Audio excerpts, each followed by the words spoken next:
¿Es posible comparar dos artistas de distintas épocas?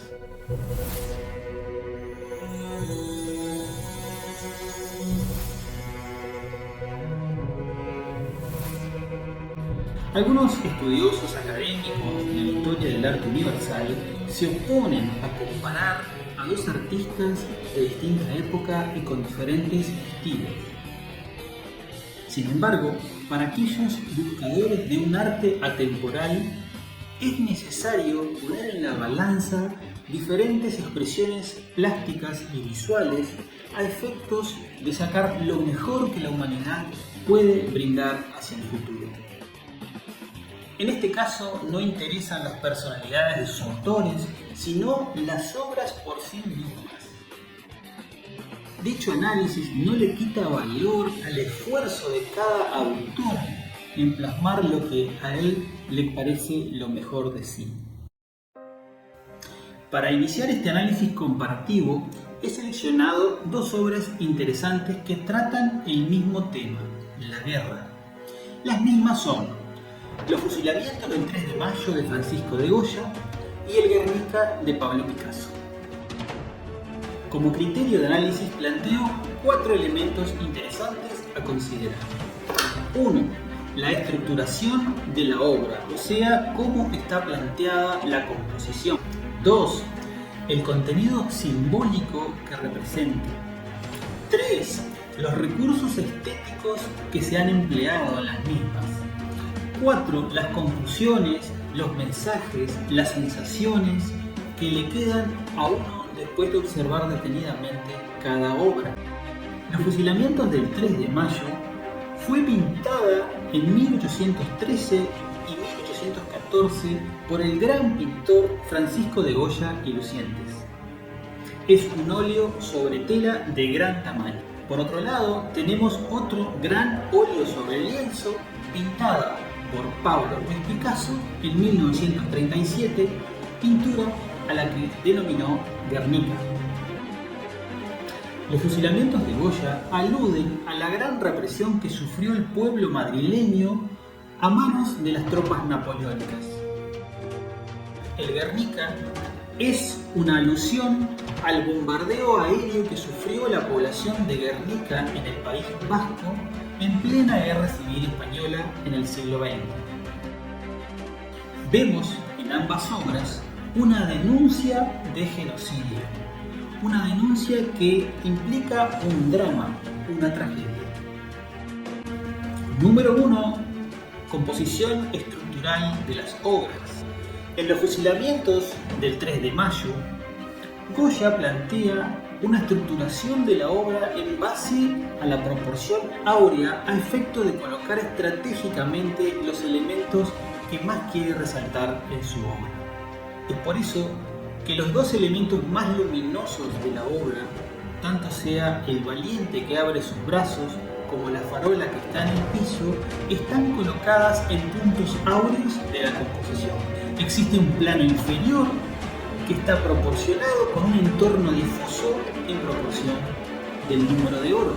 El ejército invasor predomina en superficie de la obra, pero es contrarrestado por la luminosidad de los defensores de Madrid.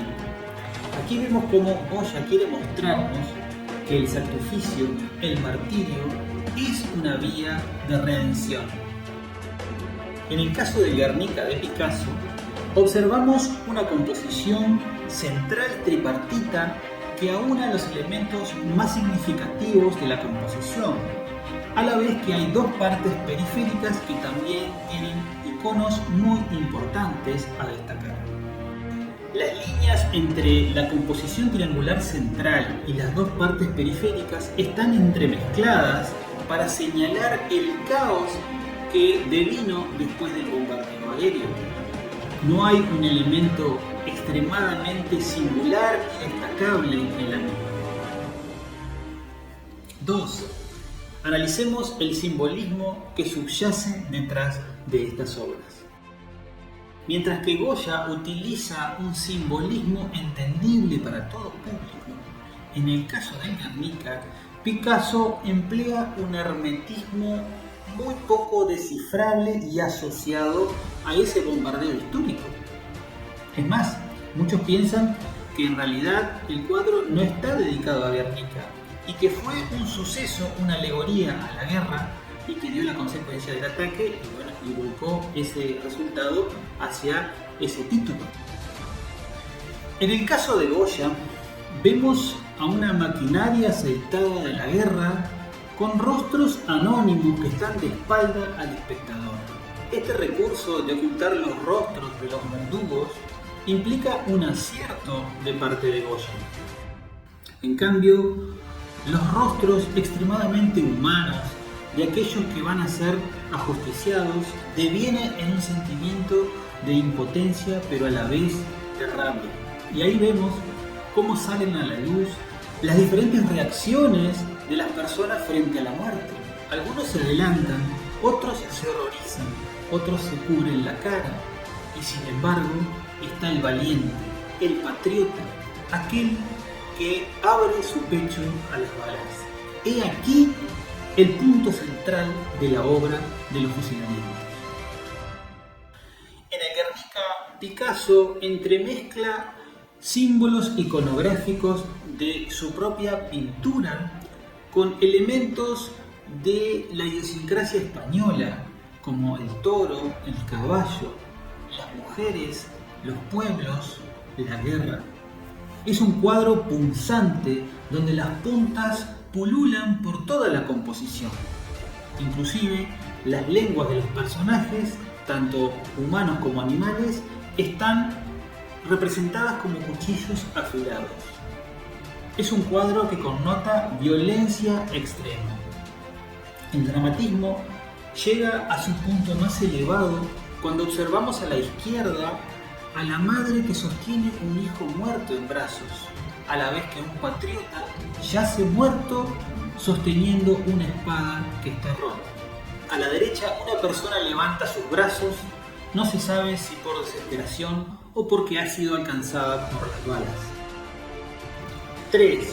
Recursos y efectos pictóricos utilizados en ambas obras.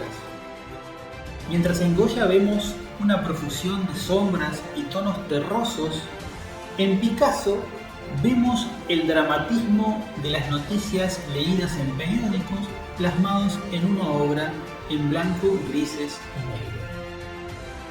Como importante recurso estético destacamos de entre las penumbras dos elementos luminosos. Estos son la farola que ilumina a los verdugos y sobre todo a las vestimentas del valiente, a la vestimenta del patriota, elemento clave en la coloración de la obra. A pesar de que Picasso también utiliza una fuente luminosa a través de una lámpara eléctrica, el efecto no es el mismo, ya que a pesar de estar alumbrando con haces de luz en forma de puntas, esta no hace mella cromáticamente en la composición, debido a que también hay elementos de la misma tonalidad en otros sectores de la obra.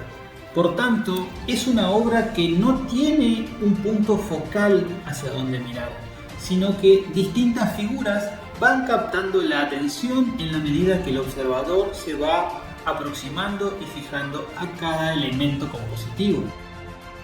En el caso de Goya, la luz simboliza a la esperanza, simboliza a la decencia, simboliza el sacrificio en pro de los que vendrán. Es el destino de los seres, sacrificarse por los demás.